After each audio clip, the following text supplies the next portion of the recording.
Basra Hashem, today's daf is Masechta Baba Basra, daf Kuf Mem Zayin, 147.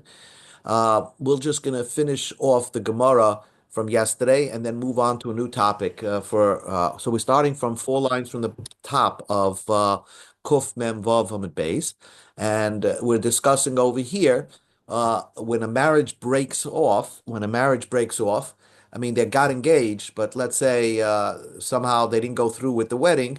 Does she have to return all the gifts? Let's say she got a gift of a barrel of wine as a gift, engagement gift, or a piece of jewelry. So what does she have to return when the engagement breaks off? So Yosef, Rav, and Sava kamed Rapapa v'Yosef Kamar. The old Ravin sat in front of Rapapa and said the following: Bein Shemei Sehi, if she died, and that's why the marriage didn't go through. Bein Shemei Su, or he died. Hadar hu, or he regretted and had cold feet. So really, it's his fault. He wants to just break it off. Sivloinus hadre, you have to return the jewelry. But machol umishta loy hadar. But let's say there's food and drink. Let's say sent her a piece of a good aged piece of meat or a wine. Then she doesn't have to return that as part of the gifts. But Hadra Be'ihi, this is the halacha. If she backs out of the engagement, so Hadra Fila Kisha Diarka, even if she had like a bundle of leek, she has to return it because she's the one that caused the marriage to break off. But let's say Amar Rav Huna Bereder Rav Yeshua, Rav Huna said that let's say she ate some of the meat, or she gave it to her family, and now she's forced to return it. So she gets a discount. She doesn't have to buy the aged meat like they sell it in Wagyu, but she can actually take off a discount and pay the value minus a third. She pays the bingo prices of meat. At kama bazal, what's considered a discount? Al tilta, you take off the third of the normal price, and then she can return it. New Gemara, new Mishnah. The Mishnah says like this. And now we move to another topic, which will take us for the rest of the daf. Shchiv Mera, somebody who is loyalenu, sitting on his bed and is dying, right? And so now Shekosav Kol Nechosav Lacherim. He wrote that I'm giving my entire assets to somebody else, to a stranger. The Shir Karka Kolshu, but he left over a little piece of land that he's not gifting. So he made a gift, and the person made a kinyan on the gift. Okay, we're going to learn that the person made a kinyan on the gift. So let's say he wrote it in a document, and the person that he's gifting it to, acquired the document, and the document said that all my assets belong to you, stranger, but except one piece of land. And then he got better, right? Then he got better, and now he wants it all back. So matnosoi kayamis, the gift is valid. Why is the gift valid? Because it's obviously that he wanted this gift to be valid, because you don't say that he gave the gift because he's thinking that he was going to die. Because if he really thought that he was going to die, then why did he leave over something that is not part of the gift, a little piece of land? So it must be he meant to give this gift no matter what, even if he turns out that he doesn't die. But loy shir kalshahu. So if he did not leave over a piece of land, so he wrote it and he gave over his entire assets to somebody and didn't leave anything for himself. So then we can make the presumption that the reason why he did such a thing is because he thought he was going to die. And if it turns out that he did not die, then the present is not valid, and he gets it all back. So we always assume why people do things, and if the reason that the person did something turns out to be not true, so it didn't work out. So then what he did, we take it all back. So the Gemara jumps into it. Mantana dazlinin basu dana. Who is the author of our Mishnah that says that we go after an estimation? We start to get into people's brains of why they are doing things. Rav Nachman says Rav Shimon ben Menasya. The author of our Mishnah is Rav Shimon ben Menasya. What is Rav Shimon ben Menasya? The Tanya, look at this story over here. Harei sheholach b'noi l'mdina siyam. A man's son, his only son, let's say, went on an overseas trip, and v'shama, and he gets a cable back. Shemeis b'noi. His son died, and he has no heirs to leave over his assets. V'amad v'kosav kol nechosav la'acher. And he wrote that he's giving all his assets to a yeshiva or something. He's giving it to somebody else. So the achakach bo b'noi, and then his son came. So it's too late. Matanos matana. He gifted it away to the yeshiva or to somebody else. Even if his son comes back, his gift is a valid gift.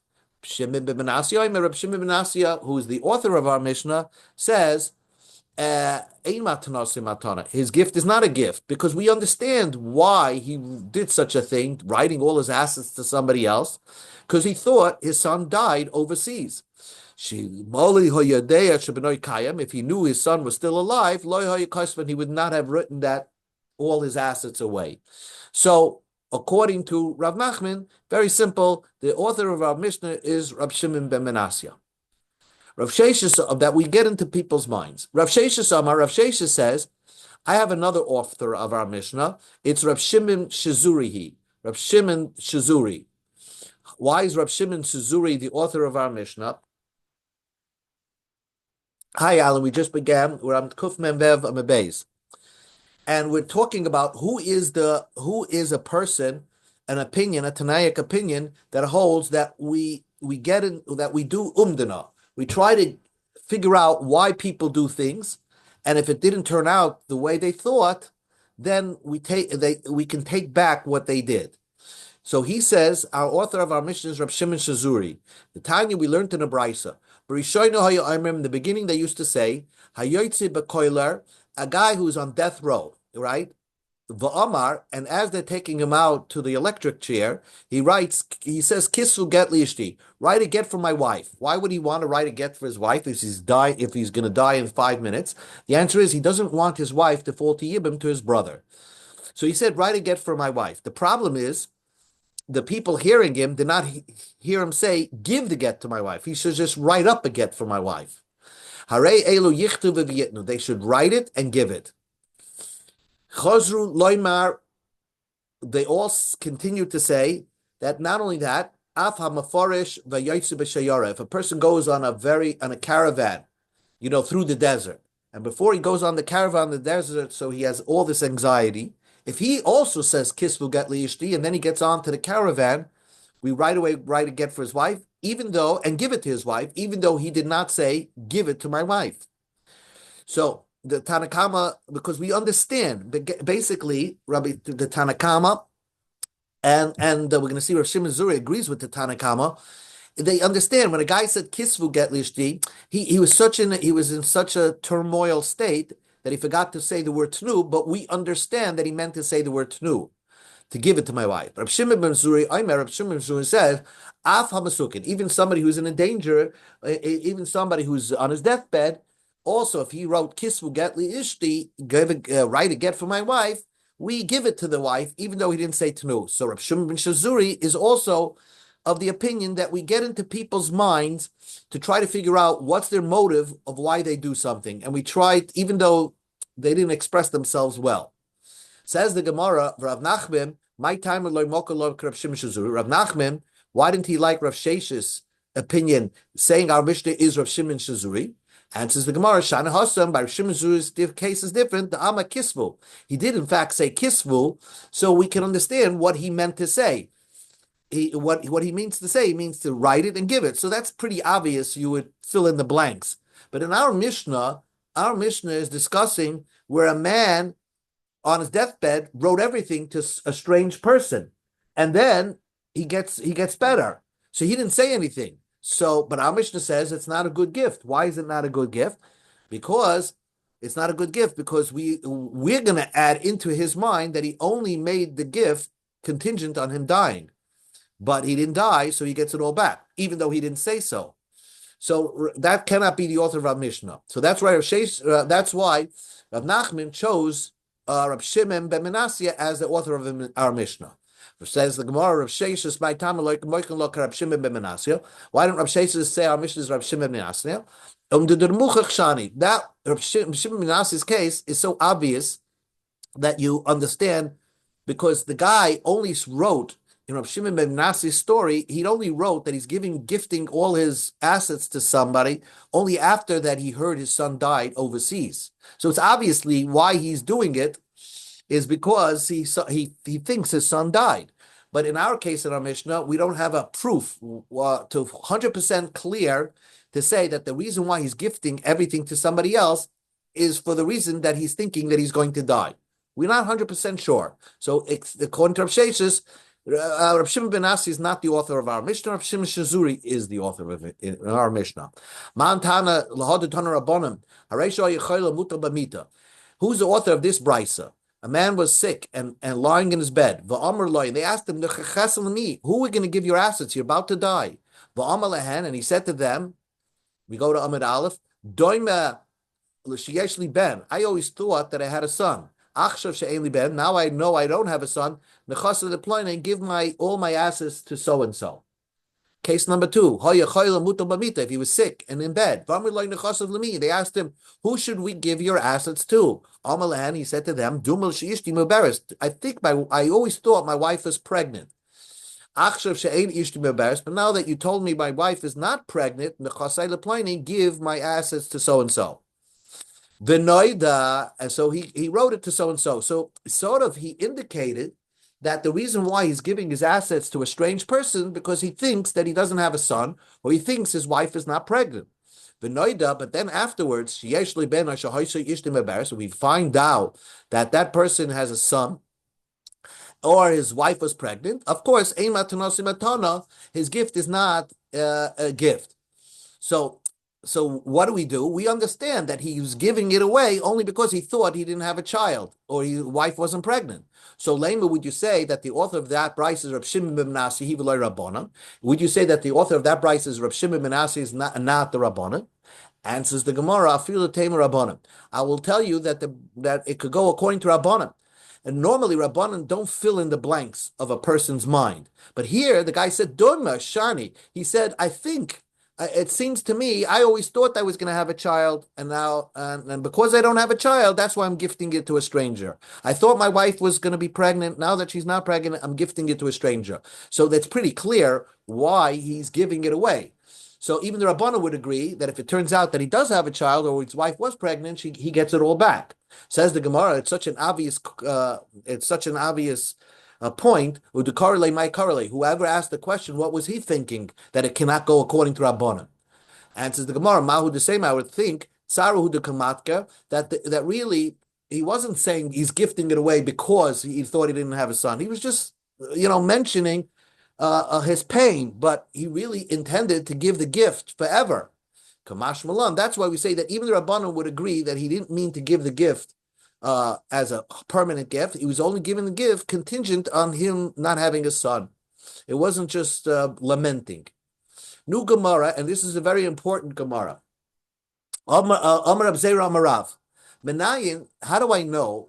Lamatna Shchiv Mara, a guy who's on his deathbed, Shehimin Torah, that when he gives something away, and he says on his deathbed, I want so and so to have this and this, it's even if the person didn't make a kinyan or acquisition, it's it's automatic. It's effective. Normally, if I tell you that I'm gifting you something, you have to make an acquisition. If I give you my bicycle, you have to make the acquisition of my bicycle. Me saying so wouldn't make it yours. But a shchiv mara, a guy on his deathbed, as soon as he says something, it's effective. How do we know that? Shenema, because the pasuk says in the Chumash, "Vavartem es nachlasoi lebitoy." When someone doesn't have a daughter with a son, so then you transfer his estate to his daughter. So vahavartem is extra word. Yesh l'chavor acher shikazu. There's sometimes a transfer happens that like an inheritance, just like an inheritance happens automatically without any kinyan. So also there is a transfer in civil law that happens without a kinyan, without an acquisition. The gift of a guy on his deathbed is effective just by his words alone. Rav Nachman Rav Nachman says, I have another pasuk. The pasuk says, "Usatem es nachlasoy le'echav." If a guy doesn't have a daughter, you gift his estate, and he has no children, you give his estate to his brothers. Yesh lecha. Why does it say nusatim? You gift it. It should say it should go to his brothers. Yesh lecha nesina acher shekazu ve'ezazu zu matnash chemera. The Torah is hinting that there's sometimes a transfer, a gift that can happen automatically without an acquisition, like a Yerusha, which is the gift of a shchiv mara, a guy on his deathbed. So one pasuk is Vahavartem, and one Rav Nachman used it, and Rav used it from Vahavartem. Rav Nachman, my time la'omeka Vahavartem. Why didn't Rav Nachman use the Vahavartem word as the extra word to teach you of the gift of a shchiv mara? Hahoma boyale likad Rebbe. I need it like what Rebbe told me. The Tanya, we learned in the Brisa that the Vahavartem teaches you another thing. Kula nemra nesina, the kan nema avora. By every Yerusha, it says the word gifting, or you give it to that inheritor. But the daughter, it says you transfer it to the daughter, because there's an interesting thing that exists by inheritor of a daughter. If your daughter inherits you, that is very interesting in the fact that there could be a transfer of a property, a legacy property, from one shevet to another shevet. Because if the daughter gets married and she dies and her husband inherits her, then the original property, let's say, was from Shevet Yehuda, and she married somebody from Shevet Zvulun, her son or her husband will inherit her. So the transfer of that property will move from Shevet Yehuda to Shevet Zvulun. So Rebbe says, from this pasuk, you see that a daughter, a son, and a husband inherits his wife. A son can inherit his mother, and a husband can inherit his wife. So that's why we need Rav Artem. So that's why Rav Nachman used the word Nisatem to teach you the din of Matna Shchid Mara. Rav Zera, my time alam Nisatem, Urchi Dekrahu. Why did Rav Zera use the word Nisatem to teach you Matna Shchid Mara? Because Nisatem, the pasuk, it's not extra. When the Torah is telling you, if man doesn't have a son or a daughter, you give it to his brothers. So that's not an extra word in the pasuk. Anyway, both of them learned that the gift of Shchimara is effective from the Chumash. Rab Nashi Bar Yirmiyah Amar Mahacha, he has a pasuk in Nach that teaches you that idea. When Chizkiyahu was about to die, and Yeshaya came to visit him, Chizkiyahu was about to die.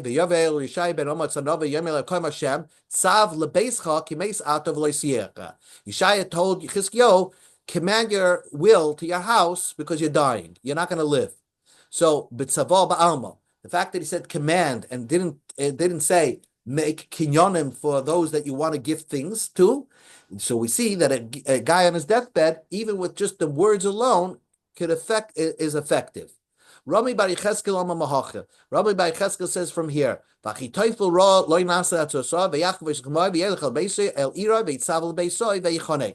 Achitoifel, who rebelled against David HaMelech with Avshalom, when he saw that everything didn't work out in his direction, he harnessed his donkey and went home to his city.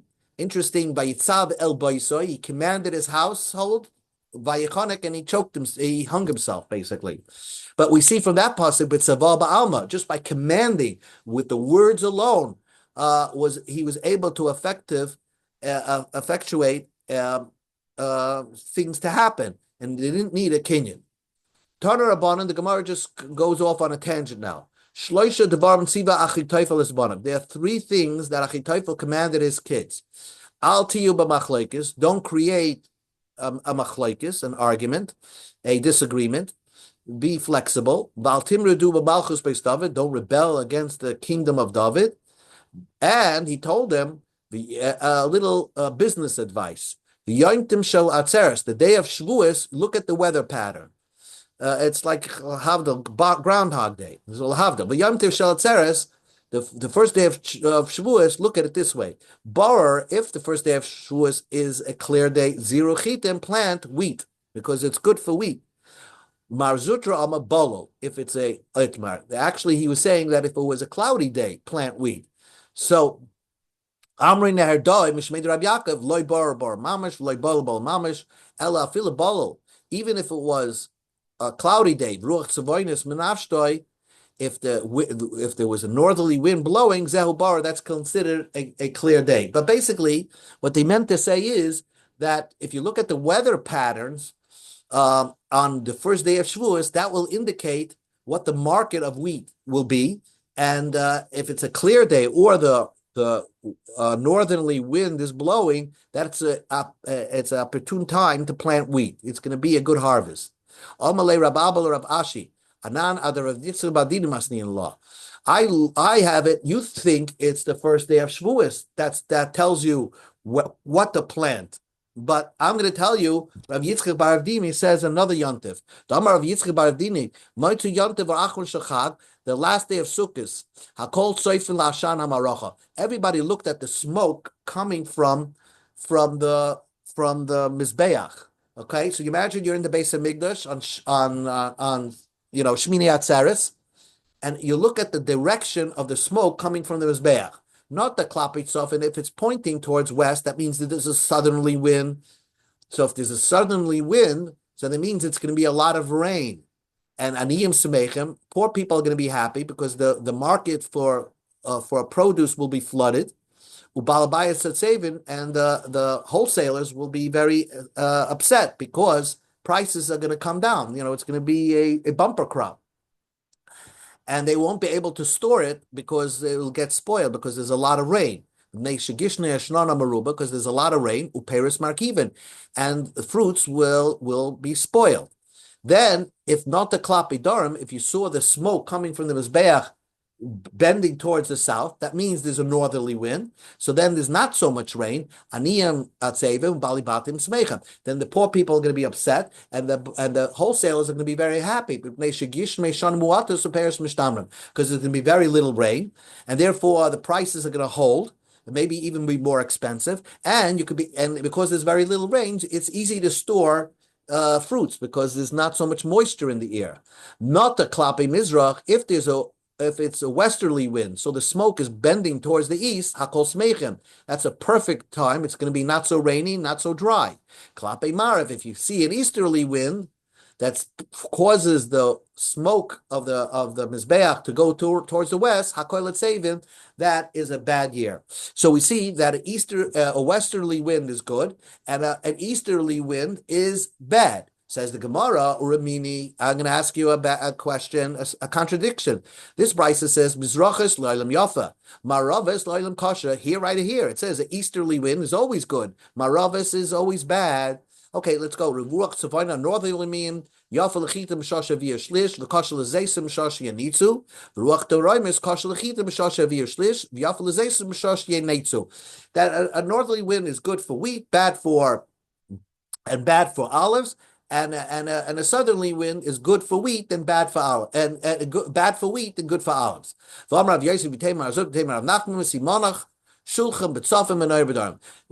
wheat shulchan was in the north, which is good for wheat, and the menorah was in south. Hi marabedei, hi marabedei. This increases its direction. This one increases its direction. But that's the side point. Right away, the question is, the stira is, this brisa says the easterly wind is always good.